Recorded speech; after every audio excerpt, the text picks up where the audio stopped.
My Deadeye Ranger uses Cadiro's Gambit to clear the entire screen and more, can kill T4 Pinnacles easily, has nearly 70% movement speed, and has acrobatics without the evasion penalty. Check it out.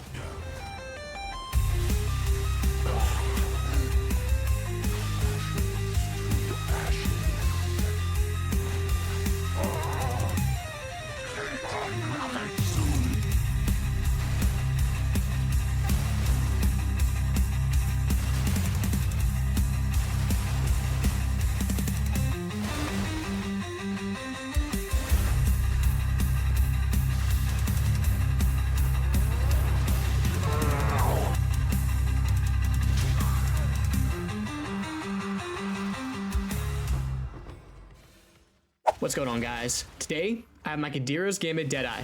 I wanted to take the new Quiver Cadiro's Gambit and make it an effective and fun mapper that could kill Pinnacles. Cadiro states that each arrow fired is a crescendo, splinter, reversing, diamond, covetous, or blunt arrow. This means that each arrow fired will be one of these 6 types of arrows. Crescendo arrows chain additional times and do increased damage for each chain. Splinter arrows split towards 6 targets. Reversing arrows pierce and come back to you. Diamond arrows are guaranteed crits and do increased crit damage bonus. Covetous arrows have 600% increased rarity for enemies killed by it.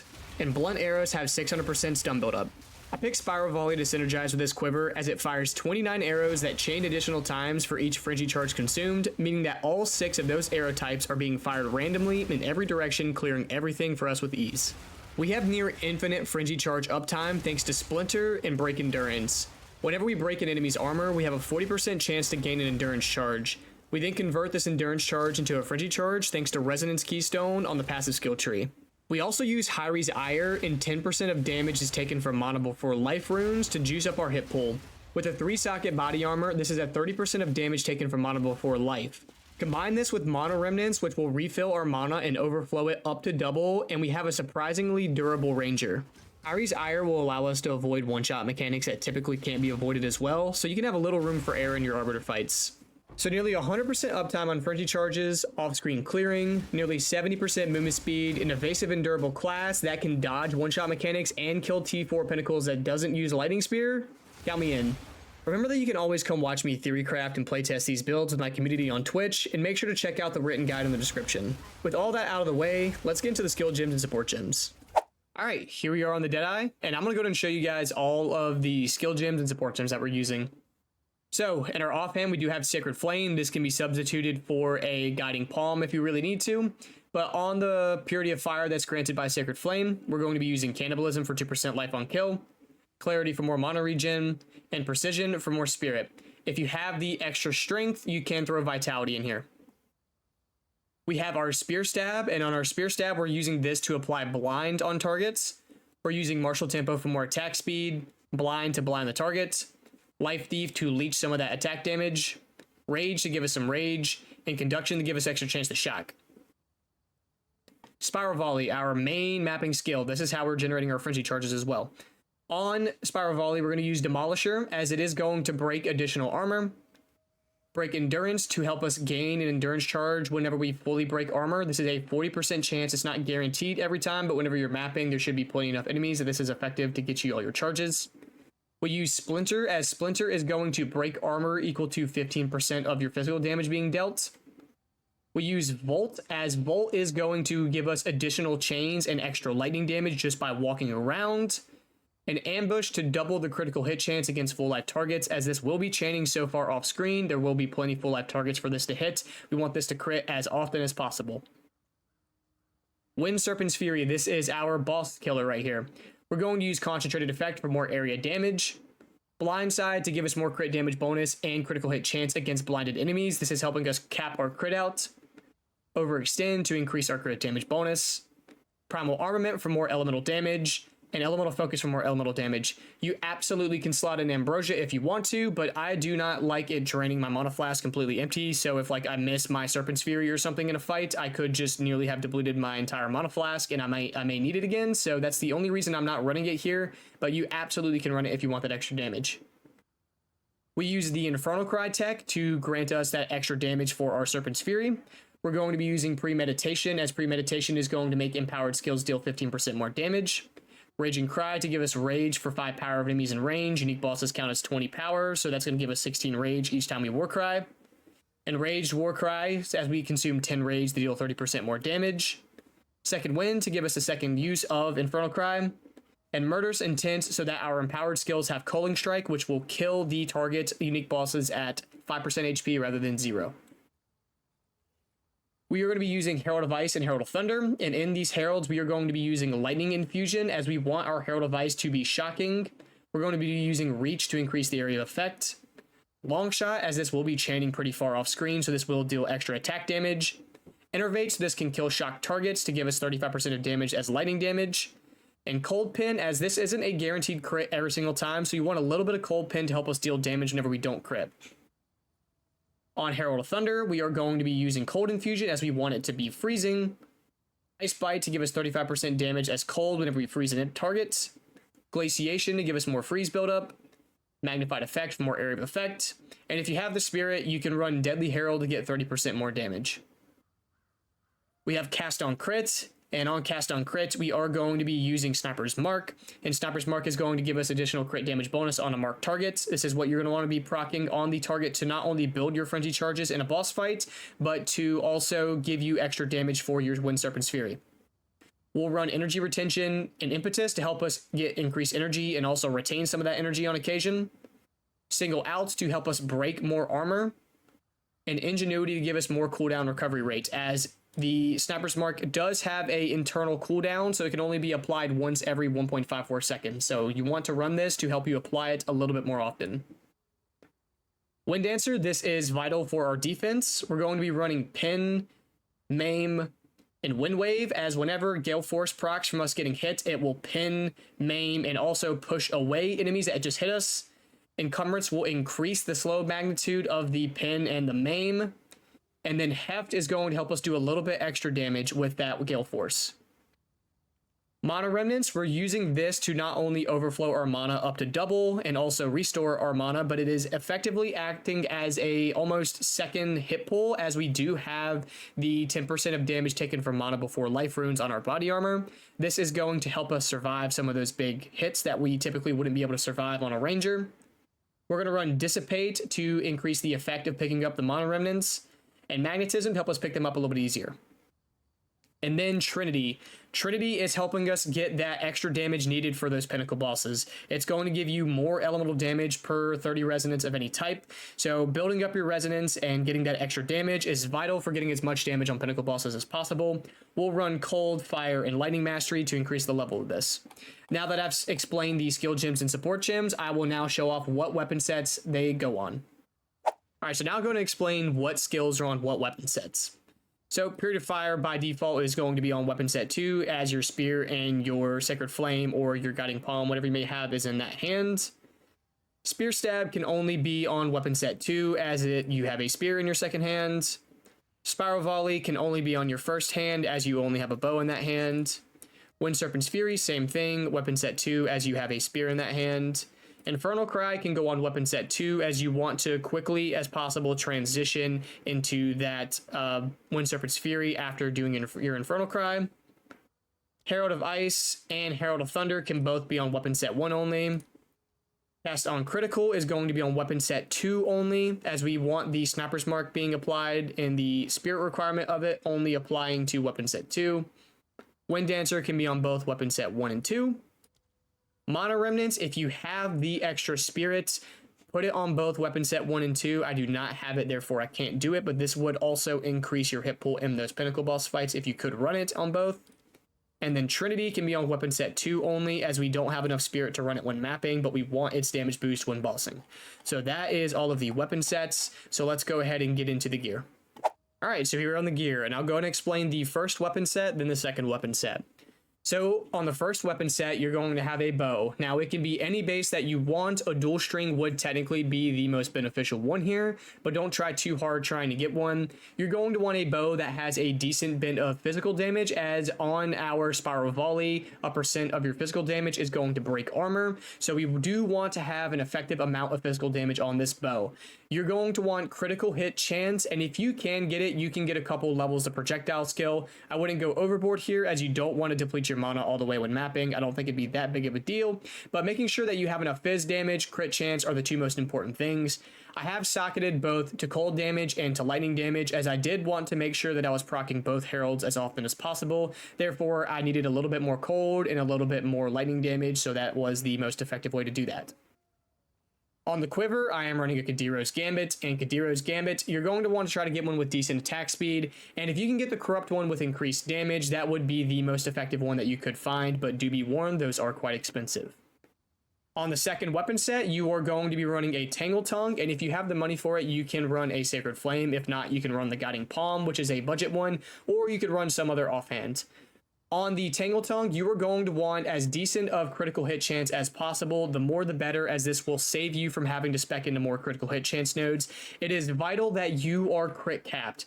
On your Wind Serpents Fury, you want to be as high as you possibly can be. Now, this won't be 100% because it is not factoring in Blindside, which is going to give us more critical hit chance and more crit damage bonus against blinded enemies.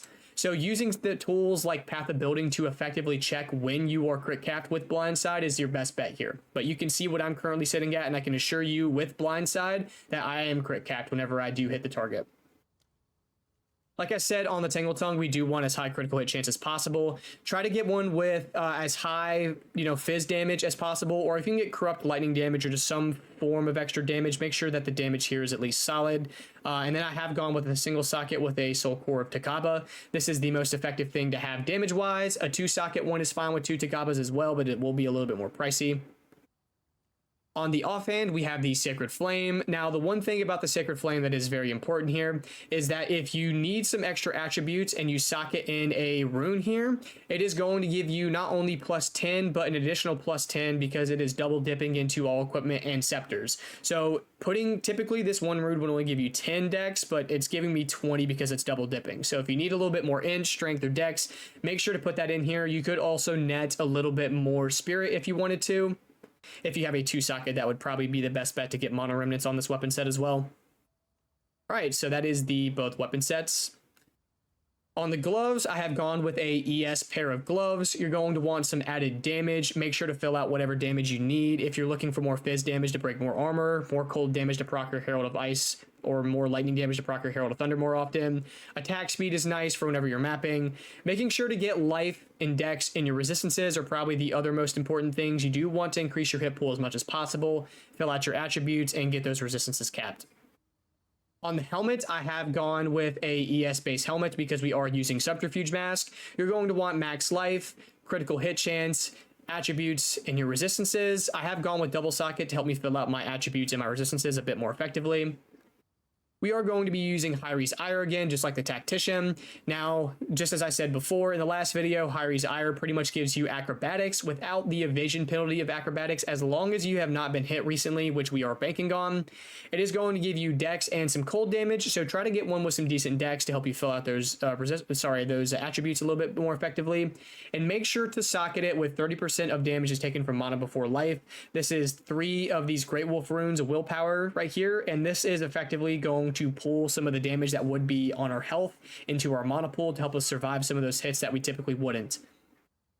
On the boots, you're going to want the fastest move speed boots as possible if you are trying to go as fast as I am. You can go double socket for 10% move speed. Those are a little pricey, but I decided to do it for as being as fast as possible.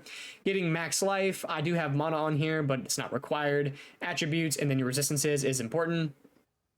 For the belt, I am running Ingenuity with Corrupt Resistance. I do recommend at least having 2 charm slots. If you can get 3, that would be ideal. Just get the best increased bonuses gained from your rings as possible. These are pretty cheap now, so don't be too scared to go look for a perfect one. On the rings, you're going to want to run flat damage, attributes, and resistances. Making sure that you're filling those out is going to be the best thing possible. Flat damages are always going to be better than your percent increases. And remember that if you need any more of some element of damage, you can get that here. If you need some more fizz damage to break some more armor, you can get that here. On the other ring, same thing, flat damages, attributes, and resistances. For the amulet, we are running Aziz because Beacon of Aziz is going to give you spirit, and your critical hits will ignore monster elemental resistances. This is vital for your Wind Serpents Fury to do as much damage as possible because we are crit capped, and this will help your Spiral Volley whenever it crits, thanks to ambush and everything like that, to ignore monster elemental resistances, which will save us points on the passive skill tree. And then my buddy shows up. And then for your charms, I am running a freeze charm. You can run a stun charm, but I am running a fall of the axe because these are now about a div now, and is going to give you onslaught whenever you're affected by a slow, which is going to give you 20% skill speed and 10% move speed. And then on your flask, we are going to run high recovery on both of these. And yeah, that is going to be it for the gear. So now I'm going to get into the passive tree.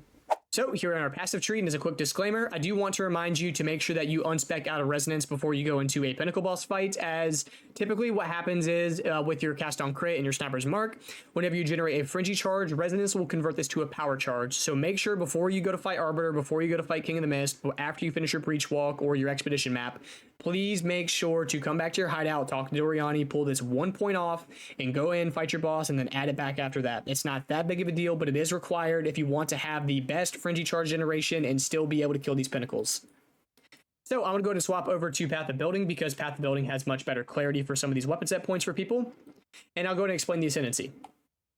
On the Ascendancy, with your first 4 points, you're going to want to grab Gathering Winds for the Tailwind, and Tailwind's going to give you evasion rating, movement speed, and skill speed for each stack, up to 10 stacks. And Wind Ward is going to give you 3% less damage taken per Tailwind, so at 10 stacks, this is 30% less damage taken. This is a huge hit pool increase. With your last 4 points, you're going to want to grab all these Frenzy Charge nodes right here because Thrilling Chase is going to act as if you're consuming double your Frenzy Charges whenever you consume them. So for your Wind Serpents Fury, if you're consuming 7, you're actually consuming 14, and you're dealing extra damage. On your Spiral Volley, you are effectively consuming 14, which is going to allow your arrows to chain more often and deal more damage. And then this one right here is going to give you a 30% chance that whenever you gain a Frenzy Charge, you would instead gain your maximum. So just an extra way to help you get up to 7 as fast as possible. Now on the tree, I have spec'd this for as much movement speed as possible. Now you could absolutely get more damage out of this if you wanted to, but these nodes right here are what I want to pick to make this as fast as possible. So we're going to start over here on this side of the tree because we do want to grab Blur for movement speed and these small nodes for movement speed. This is also a +10 to Dex and an increase to evasion rating. We'll come down this way and get Savagery for the +1 to maximum Frenzy Charges and the evasion rating increase whenever we consume Frenzy Charges. We'll come out this way, and on weapon set 2, your spear set, we're going to grab crit damage bonus. Make sure you get this side to get the crit chance if you need to be crit capped, and grab cooked for the increased crit damage bonus. Don't have this on weapon set 1 because you don't want the reduced global defenses, which will hurt your hit pool. You'll come out this way and grab escape velocity for more move speed and evasion rating. And you'll have a Megalomaniac right here with something to increase your armor break. I've gone with Cruel Methods, as Cruel Methods is going to give you increased fizz damage and break increased armor. You could go with things like Breakage. You can see that Cruel Methods is right here. I don't know if you can get Reverberating Impact on a Megalo, but anything with break armor. There's also Style Bender right here for breaking more armor with targets that have ailments on them. Same thing around over here with Exposed Wounds. If you can get it on a Megalo, it will break increased armor. So anything with increased break armor, and you can either go for the last slot something offensive or defensive. I've decided to go defensive as I already feel as if I have enough offense. But if you need some more damage, you absolutely could go with something else. But anything to increase your evasion rating or your energy shield here. For weapon set 1, we're going to grab Catalysis, as Catalysis is going to convert 5% of fizz damage taken to a random element. This will increase your physical max hit pool, which is the weakest part of the build. And on your other weapon set 1 points, you're going to grab Death from Afar, as we are going to be using our Spiral Volley, and it's going to be chaining really far away from us. And this will increase the crit chance and damage against enemies far away from you. We will grab Maiming Strike, as Maiming Strike is going to give you attack damage, but more importantly, the small node here is going to give you 2% increased move speed, so that way we can move as fast as possible. We'll come out this way, and we'll grab Acceleration for more skill speed and movement speed, and then on weapon set 2, your spear set, you will grab Javelin for crit damage bonus, and these small crit chance nodes right here. More damage, and more damage, and attack speed. You'll come up this way, and you're going to skip out on Coming Calamity, as it's not that big of an increase as it typically is most of the time, so I'm passing on it this time. If we had Herald of Ash, it would be worth it on weapon set 2, but we just don't have Herald of Ash right now. You'll come up this way, and you're going to grab Fervor for the +2 to maximum Frenzy Charges. You'll come up this way to make sure to grab the crit chance node right here. Don't do the crit damage unless you're crit capped already. And you'll wrap around to get the extra chance, and damage bonus, along with the attributes. On weapon set 1, you will grab the increased evasion rating, increased evasion and dex with enhanced reflexes, bestial skin to double the evasion rating on your body armor, and proficiency, and the small node to get some extra dex to help you fill out those attributes. Right here, we have a From Nothing Diamond. Now, you don't have to run a From Nothing Diamond. You can run just some normal jewel if you wanted to, but I like running this to get passives and radius of Zealot's Oath, as it will let you get Sharpened, Tough, and Swift Claw, which are all a 5.8% damage increase themselves, which is very solid. You'll then come up this way with normal points up to this point, and on weapon set 2, you will get Throat Seeker, as we do want the increased crit damage bonus. We don't want the reduced crit whenever we're mapping. You're then going to come out this way and get Vile Wounds, as Vile Wounds is going to give you more damage with targets that have elements on them. And you're going to come up this way and get these damage versus blinded targets. Now, on weapon set 2, you can see that these are a 2.6, 2.6, and 4.3 damage increase, as we will be blinding a target before we use Wind Serpents Fury on them. This is great to have here. This is the same increase as crit damage bonus too, by the way. We're going to come get Frenetic, as Frenetic is going to give you +1 to maximum Frigid charges, and an extra 5% to gain maximum charges whenever you gain 1. And then weapon set 1, we're going to grab Subterfuge Mask for extra evasion rating per 1 energy shield on our helmet. This is why we want a ES-based helmet. We're going to grab Blinding Strike for all the extra attack damage. And we're going to come out this way and get the crit chance, and crit damage node. We'll grab the crit chance nodes right here. Flow Like Water for the attributes and the attack speed. Mindful Awareness for the defense, Step Like Mist for the move speed, and Dex and Int. And then on a normal point, we'll grab EVES, and I had one leftover weapon set 1 point to get the EVES node right here. We'll come out this way, grab this whole cluster on weapon set 1, as we do want the increased EVES and movement speed. And we'll come out this way to get to this jewel slot. Now, typically, most people would go for Killer Instinct, but thanks to our Tangle Tongue, it's going to convert a portion of your skill's mana cost to life cost. So whenever you're using Wind Serpents Fury, you'll never be on full life. So make sure that you don't have this on, because it's not going to benefit your Wind Serpents Fury. On this rare jewel right here, I'll be running one with increased energy shield, crit chance, and mana on kill. You could go with elemental damage, you could go with crit damage bonus, anything of the sort there is fine. Coming up this way, if you're on your mapping set, make sure to grab Resonance. And then we're going to grab True Strike for the increased crit chance, and Dex for the Jugular for the damage bonus and the attributes. Make sure you get the damage on critical unless you need the crit chance to cap your crit out. And then I get Deadly Force for the crit chance and extra damage. So yeah, that is it for the passive tree. So now I'll go ahead and get into a mapping, bossing, and Pinnacle Bossing demo. All right, here we are on our map, and here are our map modifiers. So, to start the loop, you're going to use your Spiral Volley and get yourself some Frenzy Charges. So, you see now that I have Frenzy Charges, I can just, from here on out, pretty much just spam them. And you just continue walking through the map, pop in your Spiral Volley, maintaining your charges, and yeah, everything dies pretty easily. You just kind of walk, spin, and repeat until you've made your way through the map. The high movement speed makes getting through these maps really quick, really easy. The rituals aren't really a challenge either. You can just kind of sit in the middle, wait for stuff to spawn, and just keep spinning over and over. So super easy loop. Not really anything too complicated going on. Just make sure you have enough armor break to generate enough charges. The more enemies that there are, the more likely you are to get charges or up to max charges, just because you have more chains and things like that going on. But yeah, the mapping loop is pretty simple. I'll go ahead and get to the end of this and get to the map boss and show you guys a map boss demo. All right, so here at the boss, and I do try to get my charges before I go into the boss fight. If you don't have any charges, you'll have to go back to hideout and unspec out a resonance. But what you'll be looking to do is you're going to poke the boss until you see he has sniper mark on him. So, yeah, Sniper's Mark, we're gonna War Cry, and then Serpent's Fury. And he's gonna die. That's pretty much it. Like I said, if you enter the boss fight, or before you enter the boss fight, if you don't have any frenzy charges, you can always portal out, go to Doriani, and unspec out a resonance, and you'll just have to poke the boss to get your charges. Not a big deal. So yeah, map bosses are pretty easy, and I'll go ahead and get into a Pinnacle Boss demo. Alright, here we are at Zesht, and like I said, what you'll have to do is you will have to portal out. And this is only for Zesht whenever it comes to the Pinnacles, maybe Olroth as well. But for like Arbiter and stuff, you don't have to do this. You'll run back and you will just quickly pull that point out. And if you want to, you can throw it back into like great damage bonus to get you a little bit more damage. And you will go back in. And we are going to start the boss fight. Now, what we're going to be looking to do is we are going to poke Zesht until we have enough of our frenzy charges to Serpent's Fury him.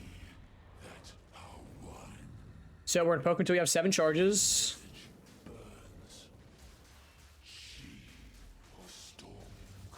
Let's let him get this attack off, and we'll go him back off, and then we'll go back in. So I think we have 7 charges now. We will apply our Snapper's Mark, Warcry, and then get him back up against the wall. And yeah, you can see that it melts him. And if it doesn't get him in 1 fresh kill, you just get more of your charges, pop a Warcry, and push him off. So yeah, super pretty easy. Most of the time you'll get that 1 shot off. I was pretty close that time, but yeah, I mean, Pinnacle Bosses are pretty simple. And yeah, now I'll go ahead and see you guys out of here. So yeah, that's gonna be for the video. Hope you guys liked the build. It's a little different, something that was similar to the Deadeye meta right now, but not using Lightning Spear. So hope you guys enjoyed it. Let me know what you think in the comments. You can always come watch me playtest these builds live on my Twitch, and make sure you check out that ring guy in the description. And I hope to see you guys in the next one. Y'all take care.